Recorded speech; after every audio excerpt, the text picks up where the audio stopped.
gouvernement et de faire comme si en fait les Français n'avaient pas exprimé à plusieurs reprises lors de 2 scrutins consécutifs un rejet des politiques qui sont promues par celle d'Emmanuel Macron.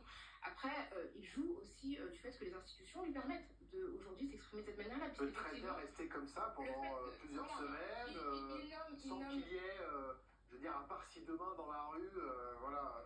Voilà, au risque de créer une véritable crise institutionnelle. C'est vrai que sur le plan de la Constitution, il est celui qui peut nommer le Premier ministre. C'est un usage de nommer le Premier ministre qui est proposé par la majorité. Aujourd'hui, il laisse entendre qu'en fait, il décide de qui est la majorité et qui dans la majorité a le label en fait Macron qui l'autorise à entrer dans un gouvernement qui le labellise comme étant républicain. Alors moi, je trouve que ce mot de républicain, il est vraiment mis à toutes les sauces. Il permet juste de disqualifier en fait des adversaires politiques selon des critères complètement mouvants. Vous faites la même chose, madame. C'est le même. Non, j'ai dit que le RN est raciste. Ah.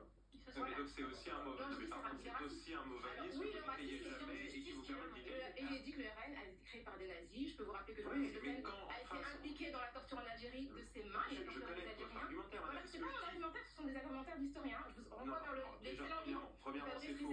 Franchement, mais ma petite sœur a d'ailleurs expérimenté ça. Et deuxièmement, un livre sur la torture en Algérie, il y a des témoins. Ce que je vous dis simplement, c'est qu'en face, ils peuvent considérer. Ce que je dis simplement, c'est qu'en face, ils peuvent également considérer que la France insoumise, serait antisémite, etc. Vous avez le droit de dire que ce n'est pas vrai. Mais je ne parle pas de républicain, attendez. Je dis juste qu'en termes de valeur, en fait. C'est la discussion. Mais moi, le terme de républicain, en fait, il ne m'intéresse pas parce que je trouve qu'il ne veut rien dire. Ce que je dis, c'est que le RN est un parti qui contrevient à un certain nombre de valeurs qui sont relatives aux droits humains. C'est un parti qui est raciste. Mais c'est vous qui le considérez comme d'autres pourraient considérer. Non, mais une chose très simple, c'est que le ministre de l'Intérieur, c'est pas notre avis, le ministre de l'Intérieur, il n'est pas complaisant avec nous. Quand vous présentez des candidatures, Rassemblement National, le ministre de l'Intérieur et les préfectures vous classent comme extrême droite. Quand vous êtes insoumis, communiste, socialiste, écologiste, vous savez très bien pourquoi. C'est parce qu'il faut différencier la droite et la madame, c'est une question administrative. Si vous ne respectez pas la justice, c'est peut-être vous qui êtes pas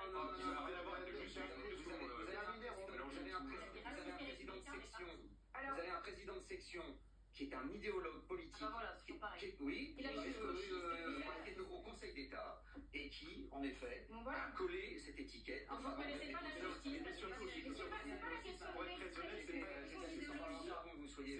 c'est pas une classification objective, c'est subjectif par rapport, c'est positionnement à extrême droite, c'est positionnement à extrême droite par rapport aux autres partis. Mais moi je parle pas d'extrême droite, je parle de racisme en tant qu'idéologie et d'exclusion. Et Jean-Marie Le Pen a été impliqué dans la torture en Algérie et j'ai pas réussi à dire son nom.